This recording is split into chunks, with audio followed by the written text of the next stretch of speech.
আগের দুই ম্যাচে কলম্বিয়া স্ট্রাইকার হয়ে একাদশে সুযোগ হয়নি তাসকিন আহমেদের।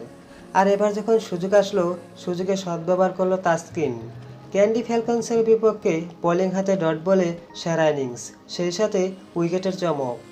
ক্যান্ডি ফ্যালকনসের বিপক্ষে তাসকিন আহমেদকে দিয়ে উদ্বোধনী ওভার করিয়েছেন তিসারা পেরেরা।